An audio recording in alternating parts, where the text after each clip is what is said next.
Bonjour, je suis not manly, et ici le cours d'espace je ne sais quoi. And hello, not manly here, this is part 9 of the je ne sais quoi space race. We have many of our facilities up to level 3 and we are preparing our first crewed mission up to Minmus. This is a craft that I spent quite some time designing here, and it turns out I'm actually off Minmus's launch by about 10 minutes. I need to get this craft in the air right now. Come on, Bob, hit that ignition button. There we go. Hopefully we don't fall out of Minmus's inclination too much at this point. This craft was as much overkill as I could cram with the technology that I had available to me there, and I'm even using those, I think those are the Kodiak liquid fuel engines, trying to squeeze a little more thrust to weight and specific impulse out of this craft. The idea was that the very last stage was going to push the craft on its way to Minmus, and then we would collide it into Minmus. At least that's what I hoped we were able to do, and I had practiced this launch in another save for quite some time, trying to get this just right. And if I hadn't missed the launch window by 10 minutes, I might have had a better chance. But I'll just have to make do with what I have, either that or wait another 6 hours. But we are on a race against the clock now. The Dressian Exploder has moved the goalposts on me, and we need to get 30 milestones, not just 20. But that's okay, we are already well on our way. You see, I'm having to tilt up here, and I even did this during a live stream, and I was trying to show the folks over at the Discord how I built and launched this thing up to Minmus.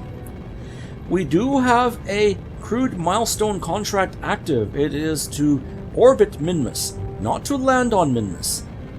Even though I built this craft to land on Minmus, you can see that lander can there. Very similar to a design I constructed to go out to Gilly back in Kerbal Space Program. But we're not going to land on Minmus on this mission, so we're going to leave the lander in low Minmus orbit. Bob here's going to get it out there. But you could see that our next stage is shy by a good 100 meters per second or so. So I wound up transferring some fuel out of the next stage just to make sure that I can do the ejection on this stage. And there we go. Alright, Bob, you got a long trip ahead of you. Make sure you take care of yourself up there. And while we're at it, we get some practice doing the science dance up in space, because we don't have a lot of upper space or high space science yet, so let's get some practice in.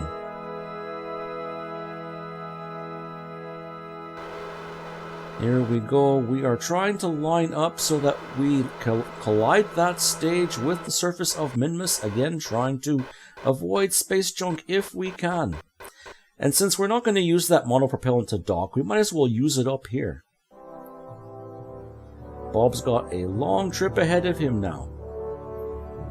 He's going to settle in, we're going to get some practice in, we're going to collect some high space science. We actually collected some low space science back there, sorry about that. And there we go.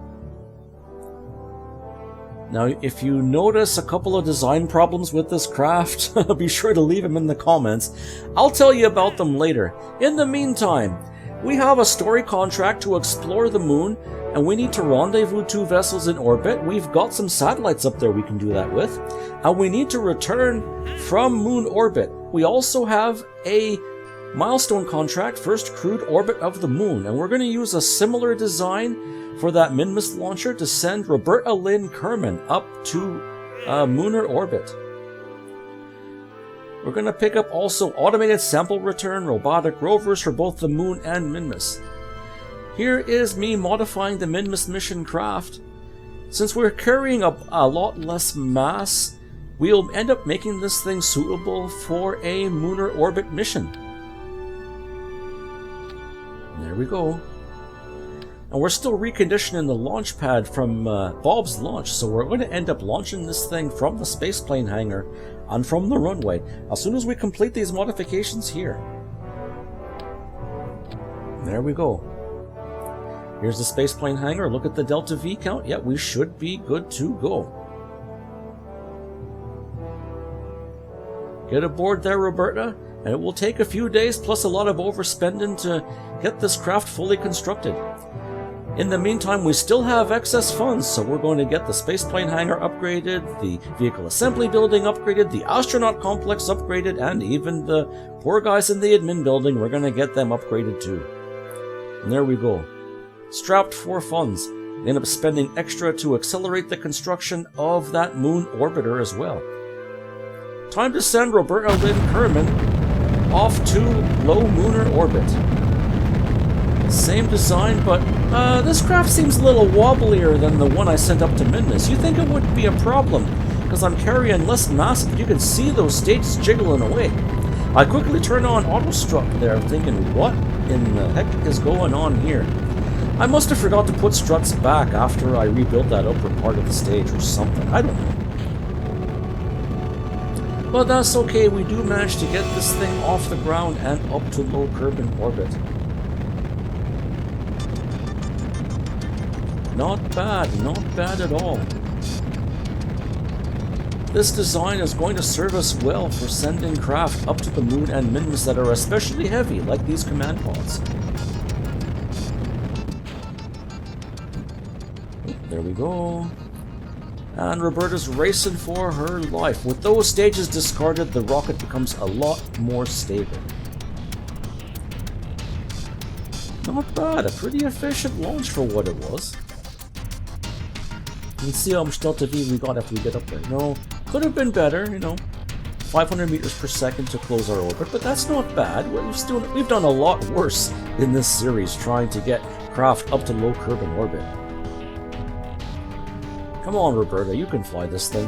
We do have a Probodobodyne Octo aboard there, so Roberta can control this craft and still have the benefit of SAS.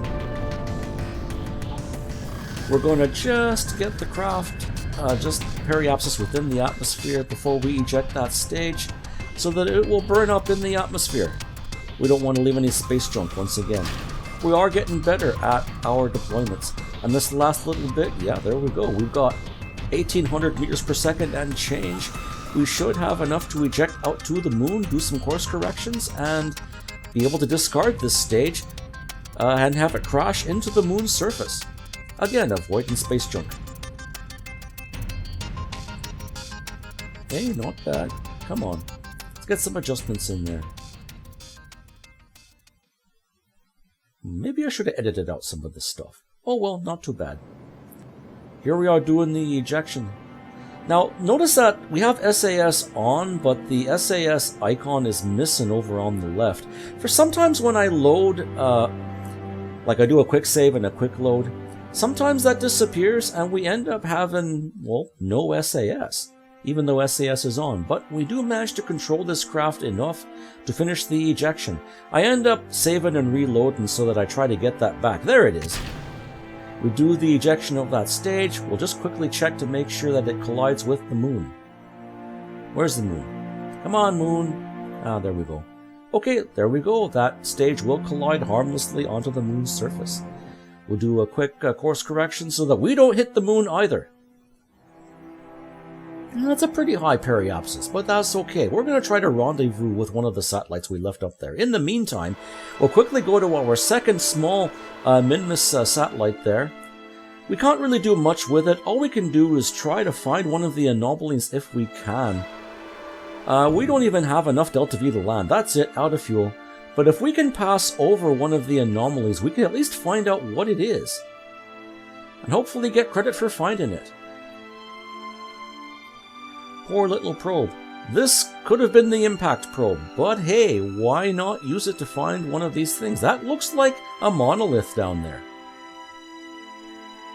So I'm just going to leave another waypoint marker as soon as we get as close as we can to it. I'm hitting refresh, refresh, refresh, and there we go. Look at that, we get credit for finding the monolith. It's not the randolith, but hey, it's still good for 20,000 funds. And one dead craft. Rest in pieces. In the meantime, with the new buildings up, we can do some more science dancing. We've got a few more small biomes there. But we don't have another scientist. Bob and Roberta are up in space. So I actually get silly and I hire the only scientist available on the roster, and that is Debsy Kerbin.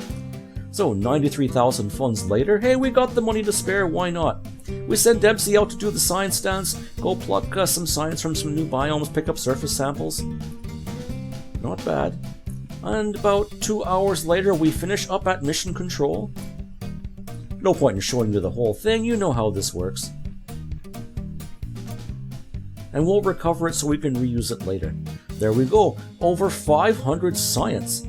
We have pretty much strip mined the entire Space Center for science at this point until we get some more instruments. We're still looking for the seismometer, the atmospheric fluid spectrograph, or whatever that is, and the negative gravioli detector. In the meantime, let us spend our science. We can now get the probodiene HECS and the large reaction wheels. That is the next step to getting our final command pods. Look at that. We now have access to the Mark 1-3 and the Lunar Excursion module from Making History. There we go. That'll be really important for our future plans. We're also going to need some ladders, so we'll get that. There we go. Here comes Roberta Lynn Kerbin going into orbit above the moon. To fulfill the rendezvous story contract, we're just going to rendezvous with one of the small satellites we left up there. We crashed one into the moon, we left the other one up there, not for any particular reason, but hey, it's up there now as a convenient target here for Roberta to aim for. We're going to get some upper space science for the moon, then we'll get some low space science for the moon. We'll line up periapsis with our satellite. Okay, now we're in low space, let's get some more science. Along the way, Roberta also gets some biome-specific EVA reports while she's down here. Not a problem. There we go, Roberta, the strong scientist, strong, brave Canadian, and once again, not a nut job. And there we go, here comes our rendezvous with our other satellite. And Roberta goes out and pays a visit to it. It's like, hello little satellite, let's see if you'll still work there. She ends up taking a quick temperature read and makes sure the instrument is still working, not a problem. Look at that. Synchronized free falling. We done a rendezvous maneuver, now all we gotta do is bring Roberta back home safe. I end up shooting for a periapsis of 37 kilometers. That seemed to work on Stock Eve back when we were doing Kerbal Space Program. There are many parallels between the JNSQ Kerbin and the Stock Eve from Alien Space Programs. I found that quite surprising, so I was able to use a lot of what I learned in Kerbal Space Program here. There we go, 37.5. That should bring Roberta back home safe in one pass. In the meantime, Bob is finally making his approach 7.5 days later up to Minmus. And again, we want to make sure we don't hit Minmus either, so we eject that stage, make sure that it's going to collide with Minmus, and then we'll use up the rest of our monopropellant. Again, we're not going to use it. Then we'll do a minor adjustment, make sure we get a periapsis above the surface of Minmus. We end up getting to about 35 kilometers. And much like Roberta, Bob here is going to do some high space science above Minmus, then he's going to do some low space science above Minmus, catch some biome-specific EVA reports, and then we'll wait for a good time to bring Bob here back home safe. Have you found the problem with the craft yet? Take another look and let me know what you think. There we go. Again, I've got experiment storage units here. I want to take back 2 copies of the Mystery Goo, Science Junior, and later on when we get other instruments, we'll be getting extra copies of those too. And I've got one of those on each of those craft. I got one on the lander, one on the service module. We can transmit a crew report. There we go. Transmit back some science from Minmus. We need to transmit back some science while in orbit as well to get credit for the milestone contract. Bob's getting some practice in there. There we go. We can't transmit a lot though. As much battery power as that Rovemate has, it's not infinite. In the meantime, we have finally finished upgrading the remaining buildings except for the vehicle assembly building and spaceplane hangar. Here is our next set of milestones we're going to get on this craft. And I'll show you the surprise in that fairing after we get it up there. This craft is going to accomplish 2 milestones at once for us. I ended up dropping the Kodiak engines and going back to the Reliant liquid fuel engines. The Reliant being very reliable. Certainly an engine that I am much more familiar with. And I can use fewer stages as well because this is actually a lighter payload. Once we get up there, you'll get a look at what that payload is. And this is on its way to the moon. If it looks a little wide, that's because there's a pretty wide piece of cargo inside there. And here it comes. Inside there we have a Probodobodyne Rovemate with a set of rover wheels, reaction wheels, batteries, and landing thrusters. We got some Twitch liquid fuel engines, and we have a craft that we're going to use to return back from the surface of the moon. Much like last time, we're going to try to ditch that stage and finish closing our orbit on this stage. And that stage is going to eject us out to the moon, it's going to capture us at the moon, it's going to do much of the landing burn. Again, once we're in low lunar orbit, we need 900 meters per second to land safely. This stage by itself won't do it, but that's what the Twitch engines are for. In the meantime, we got Bob getting ready for his return. He can't plot any maneuvers yet. He's not within signal range of Kerbin. He's still in Minmus's shadow.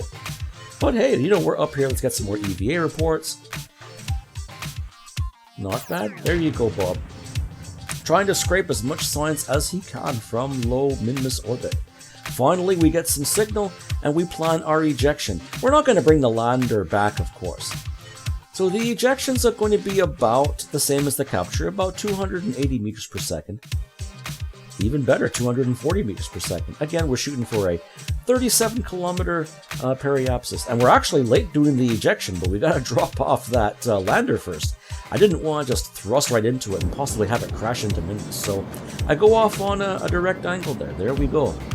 It's Minmus. We don't have to worry too much about being late by a minute. It is not as precise. Now, if you haven't figured it out yet, this craft has no solar panels. I end up having to turn off the batteries on those devices so that Bob will have some battery charge left when he gets within a re-entry back at Kerbin. But that's okay, we don't have a life support mod installed, so Bob can just kind of hang out there, he's got no problem. I suppose the heater he has there, he's either using the sun, or the heater he has uses very, very little battery power. So we'll just make sure we catch it. I see that periapsis is in 9 days, 5 hours, so I set an alarm for 5 hours before. Look at that. The Space Center is now fully upgraded to level 3, and we have another combination rover and return craft that we're going to send up to Minmus. And this time we are not late for our ejection. You see time to relative ascending node is only within seconds.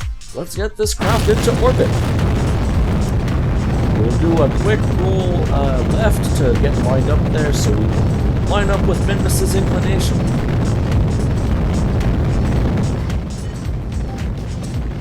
Not a problem. Same flight plan. We go up to there, we eject it before we exit the atmosphere fully. Here's our ejection out to Minmus, and we actually have all kinds of Delta V to spare for this. It's just Minmus. Entering orbit only takes about 280 or less meters per second. Now, I was going to end the video here, but we have to do at least something to finish it off with a bang, so we're going to bring Roberta home. Now, I have not fully tested this re-entry craft yet. That Probodobodyne Octo was pretty high up, and last time we had some center of mass problems when we had Valentina up there, so I'm hoping that this craft flies straight and stays aerodynamically stable. And I let go of the stick, I turn off SAS before we lose signal. I'm trying to adjust it as little as I can, that's why I have fine controls there. But we do manage to settle into a stable re-entry. There we go. Just chewing through that ablator. I think we're gonna be okay. Yeah, we should be okay. JNSQ Kerbin is more dangerous to re-enter from, not just because it's a higher orbital velocity, but some folks in the space race have figured out that re-entry heating was cranked up by an extra 20%. So definitely remember those heat shields when you send craft up into orbit. You're not going to be able to bring them back without them. Come on, Roberta. The craft is rotating there. I think something is sticking out, inducing a bit of torque here. This is Ferrum Aerospace, so it does account for things hanging off the sides of the craft a little more so than stock aerodynamics does. And just as we come out of the re-entry, it does drift a quite bit off of retrograde. Uh-oh. Good thing she got through the re-entry without that happening to her. At least at this point, she's not going to burn up. And then we open those chutes. Way to go, Roberta. And we are going to complete a milestone. Finally! Oh, boy. Touchdown. Welcome back, Roberta. Day 78 we complete. I believe this is milestone 26. I'll have to go back and check the numbers later, because we did 25 last episode. Yes, it is now time to put a Kerbal on the moon, which we'll be doing this weekend. Look at that, 370 science and change. Come on, let's go through that list. There we go. And we picked up a surface sample after landing and all that lovely science bit that we could get there. There we go. Roberta, back safe. So we've picked up a few more Here we go. Explore Minmus. Bob is already on his way back, so this is a freebie. There we go. We'll take that. And we will take the big one. First crewed landing on the moon. But we'll have to wait for a future episode for that, because we've got more milestones to complete before this. Until then, I'm not Manly. Fly safe.